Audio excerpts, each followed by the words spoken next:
बीते कुछ वर्षों में एक एक एक एक एक एक अरे ये देश ही अनेक है।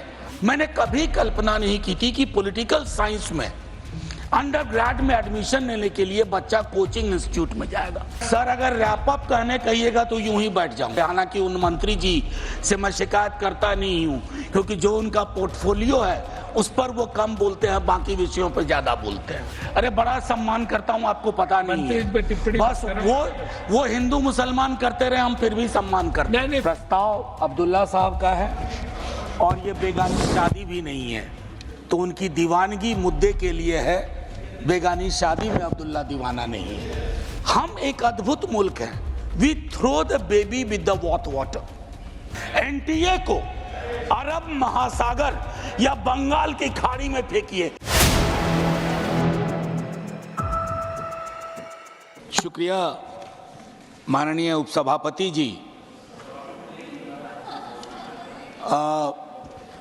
प्रस्ताव अब्दुल्ला साहब का है और ये बेगानी शादी भी नहीं है, तो उनकी दीवानगी मुद्दे के लिए है। बेगानी शादी में अब्दुल्ला दीवाना नहीं है। माननीय वाइस चेयरमैन साहब, AK Ranjan committee Tamil Nadu government ने फॉर्म की थी, तो उस कमेटी के बारे में बाद में बोलूँगा। उसमें एक तस्वीर उस कमीशन ने रखी थी। वो तस्वीर बड़ी प्यारी है। वो तस्वीर एक अफसाना देती है, जिसमें एक हाथी, एक चिड़िया और एक बंदर, और तीनों को कहा जा रहा है कि कंपटीशन पेड़ पे चढ़ने का। एक हाथी, एक चिड़िया और एक बंदर। और ये मेरा नहीं है, कमीशन का है। कमीशन ने इस तस्वीर का। मैं उस संदर्भ में एक बात कहूंगा। पहले तो अव्वल एजुकेशन स्टेट लिस्ट होता था। 42nd अमेंडमेंट में कंकरेंट हुआ।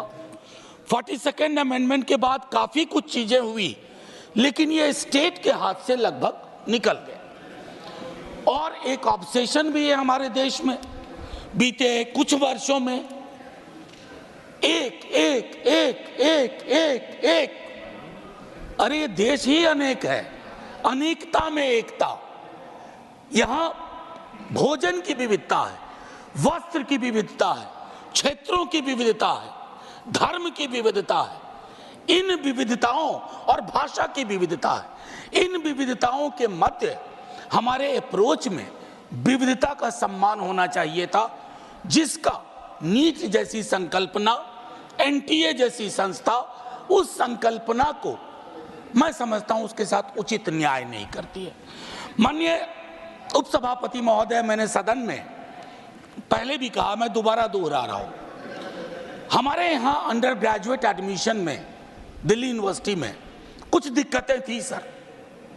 काफी मार्क्स सीबीएसई का, अलग अलग बोर्ड्स का। अब क्या हुआ ना, हम एक अद्भुत मुल्क हैं। We throw the baby with the water. अब हुआ यूं कि हमने उसके बदले CUET की व्यवस्था की।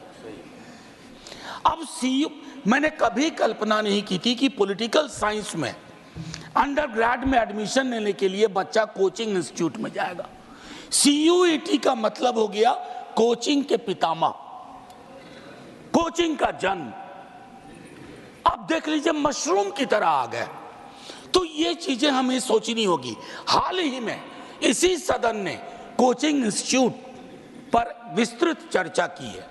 मैं देख रहा हूं कि नीट को भी अगर हम देखें, जो मैंने कहा डाइवर्सिटी का सवाल। दूसरा सवाल एक बहुत महत्वपूर्ण है सर।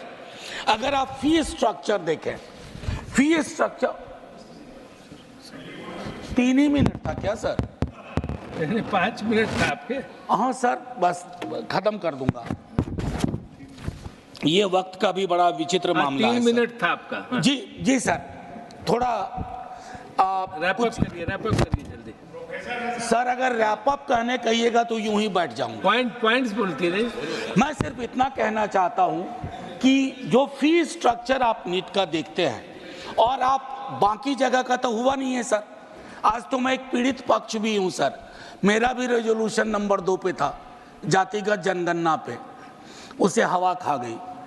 तो मैं सिर्फ इतना कहना चाहता हूं कि बिहार का जातिगत सर्वेक्षण का अगर आप आंकड़ा देखें, जहां तकरीबन 35% लोगों की आमदनी 6,000 या उससे कम है।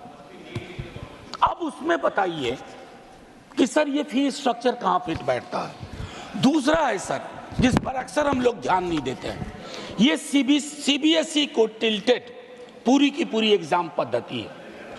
स्टेट बोर्ड्स की जो अपनी प्राथमिकताएं हैं उसका सम्मान इस तरह की परीक्षाएं नहीं किया करती हैं।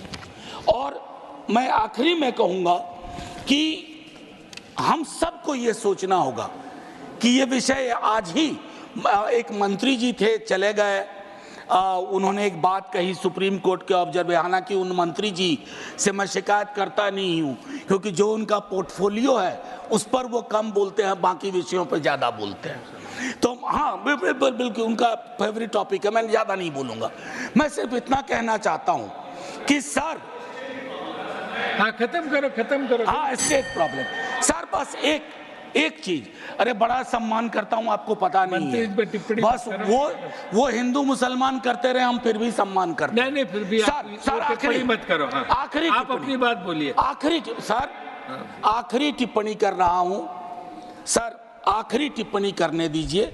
मैं ये कह रहा था कि इन विषयों पर आज जब सुप्रीम कोर्ट का हवाला दिया जा रहा था, सनद रहे, सुप्रीम कोर्ट ने बहुत बातें कही हैं, आप चेरी पिकिंग मत करिए, इतने बड़े पैमाने पे परीक्षा दोबारा ना हो।